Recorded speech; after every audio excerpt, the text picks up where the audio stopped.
One of my original companions that came with my Roland KD-10 KV decided to bite the dust last fall, right in the middle of a production nonetheless, and I suppose that's typically when these sorts of things happen anyway. Something that you may or may not have thought about is if one of my key electronic drum kit pieces suddenly stops working, is there a place in my city that carries electronic drum parts and components that if I needed to, I could run to go buy? Because let's face it, that piece that's gonna break is gonna break on a Friday, and it's gonna break in the late afternoon to the early evening, and you're gonna be right in the middle of a production. And this is a production that you need to get done on this day. So that means that you're not going to be ordering anything online and waiting for it to ship to your place. In my case, when my critical EKit component broke, I had to rely on the illustrious Guitar Center. And thankfully, the location that I go to had exactly one kick pad designed to work with electronic drum kits in stock. Fun fact, it was actually the only EKit compatible kick pad in the area, and not just in the area, for like a couple hundred miles on that in particular day. So if I wanted to get my project back on track and not have to wait for an online order, this was gonna have to be the kick pad that I purchased. And that kick pad happened to be, let me actually get this out of the way while we talk about a different brand. The Simmons KP180 18-inch wood shell kick pad. I've had this kick pad for several months now, and it's still holding anchor strong as my kick drum. So the question I'm sure you're asking in your head or want to know, is it any good?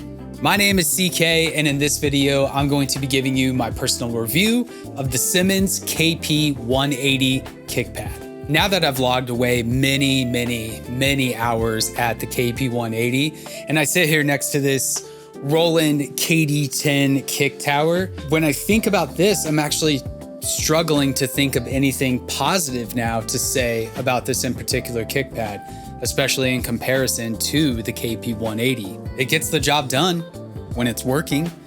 And since this was my daily driver and I didn't have another kick pad to really compare it to, I didn't realize all the things that I didn't like about this kick pad until I had another daily driver to use. It's really just not that good of a kick pad. It's small in size, it's very wobbly and unstable, especially when you really get hammering with it, whether that's single pedal, but in particular, if you're really going with double kicks, good luck. This thing will either scooch along the floor or it will just kind of earthquake itself. And oftentimes that disconnects the actual kick pedal from the attachment piece right here of this tower. And it's just not a very serious looking kick pad, is it? And I can actually recall a comment on this channel from a while ago. I couldn't tell you which video, but people were excited about the drum performance being done, and they were like, all right, now it's time to upgrade that kick pad. And I totally agree. When I go back and look at older videos compared to the newer ones I've shot with the KP180, it's like,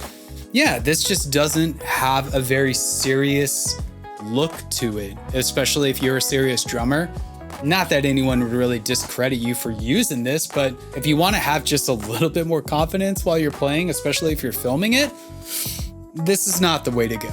So now let's talk about the Simmons KP180. The first few things that I noticed right once I was unboxing it was the size, the weight of it, and just the overall durable feeling of it. And I just want to say that if it looks like it's a stable and sturdy kick pad, that's because it is. This kick pad can take some pretty serious runs with your kick beaters. Everything stays in place and everything stays connected, which are two pretty important things when it comes to the kick triggering device that you're gonna be using. And it was just so great to see some actual components on this pad that you would typically see on an acoustic kick drum, like a nice real wooden shell and hoops, leg supports, lugs that can actually tighten or loosen the included mesh heads, a nice dark gray, almost blue paint finish, some simple yet effective branding.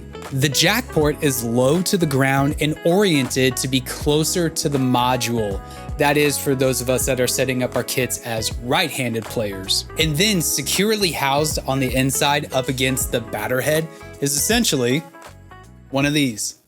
It didn't take me very long at all to set it up in a comfortable position for playing. And then hooking up my double kick pedals to the rim hoop was a breeze, and it actually threw me straight back to my acoustic kick drum days. And I did go ahead and apply a kick beater protection pad. This is something that I would recommend to all of you out there on an electronic drum kit. It's certainly something that I regret that I didn't put on this Roland KD-10. That might have been able to give it a little bit more life, but I do find that this will help prevent you getting some of those really big indented beater marks, especially right out of the gate. Having one of these sticker pads on should give you a lot more extended protection and life regarding the head and the actual component that receives the signals from your beaters. Your cohabitants and your neighbors can expect the same amount of volume that you typically get from any sort of electronic drum kit kick pad.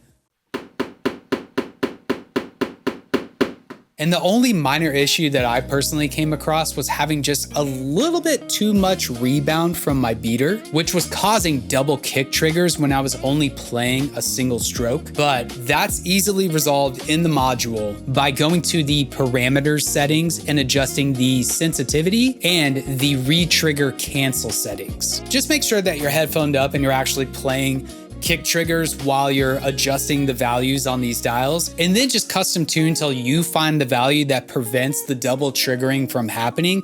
Even though your beater may still be hitting the head twice, you're not going to get a rapid double kick sound as it kind of bounces off the head. You will still be able to do flam and double kick work just fine, as long as you don't take these settings too far into one direction. The cost of the Simmons KP180 at the time of this video being made is $274.99 US, which is comparable to the Roland KD-10, which that one comes in at $296.99 US. But hopefully it's been made pretty clear that the KP180 is far superior in pretty much every single way than the Roland KD-10. Now, something that you may not like, it's not something that personally bothers me, but that would be the color of the KP180 is likely not gonna be similar or even close to the color of your current electronic drum kit. And then some of you out there, which there's nothing wrong with this either,